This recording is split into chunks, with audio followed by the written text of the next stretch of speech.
Unity encourages allowing grief to be spiritually transformative, inviting you to remain open to the unseen presence of loved ones. And, you know, it's really hard to know when somebody is grieving as to how long that grief ought to last. I remember I met a man whose wife died, and she was about 50 when she died, and she was the love of his life.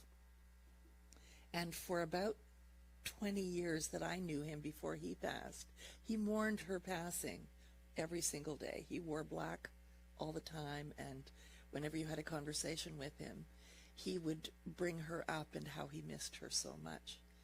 And I remember, as a younger person who hadn't really experienced death in my life at all, that I thought, can't you just let it go, dude? You know, like constantly talking about it. But, you know, we all have our own process. And for some, it might be that it just becomes a distant memory. For others, it's painful on a daily basis, forever. And wherever you are on that spectrum is okay. Grieving is a part of the process. And sometimes it exists for a lot longer than maybe even you expected. So I don't know if any of you have lost many loved ones, or just one or two, but think about how you feel about that, and how does it reflect on what you think about death and about being remembered.